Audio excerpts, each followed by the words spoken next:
ప్రపంచ పర్యావరణ దినోత్సవాన్ని పురస్కరించుకొని ఆంధ్రప్రదేశ్ ప్రభుత్వం పర్యావరణ పరిరక్షణపై ప్రజల్లో అవగాహన పెంచేలా ప్రత్యేక కార్యక్రమం నిర్వహించింది. ఈ ఈవెంట్లో ముఖ్యమంత్రి చంద్రబాబు, ఉప ముఖ్యమంత్రి పవన్ కళ్యాణ్ పాల్గొన్నారు. ఈ సందర్భంగా ముఖ్యమంత్రి చంద్రబాబు ఒక ముఖ్యమైన ప్రకటన చేశారు. ప్రకృతి మరియు అడవి పరిరక్షణలో విశేష కృషి చేసిన అనకారావును పర్యావరణ పరిరక్షణకు సంబంధించిన ప్రత్యేక ప్రభుత్వ సలహాదారుడిగా నియమిస్తున్నట్టు ప్రకటించారు. చంద్రబాబు వెల్లడించిన ప్రకారం ఇందుకు సంబంధించిన అధికారిక ఉత్తర్వులు త్వరలో జారీ చేయనున్నారు. దీని ద్వారా అనకారావుకు ప్రభుత్వ అధికార హోదా లభించనుంది. ఇది ఆయన చేస్తున్న పర్యావరణ పరిరక్షణ పనులకు మరింత శక్తినిస్తుంది. అనకారావు ఎవరు? అనకారావు నల్లమల అడవి సమీపంలో నివసించే వ్యక్తి. ఆయన ప్రతిరోజు అడవి లోతుల్లోకి వెళ్లి పర్యాటకులు వదిలిపెట్టిన ప్లాస్టిక్ వ్యర్థాలను సేకరిస్తూ అడవిని శుభ్రంగా ఉంచేందుకు కృషి చేస్తున్నారు. ఆయనకు ప్రకృతి పట్ల ఉన్న ప్రేమ అసాధారణం. అంతేకాక తన 1 ఎకరంలోని పొలంలో సిరిధాన్యాలు పండిస్తూ వాటిని పక్షులు, అడవి జంతువులకు అందించేందుకు వదిలేస్తారు. ఇది స్థానిక జీవ వ్యవస్థకు మేలు చేస్తుంది. ఇలాంటి నిస్వార్థమైన సేవలతో ఆయన రాష్ట్రానికే కాకుండా దేశానికి కూడా పర్యావరణ పరిరక్షణలో ఆదర్శంగా నిలిచారు.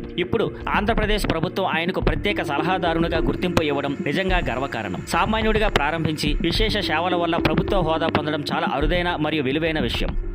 Thank you for watching. Please like, share and subscribe.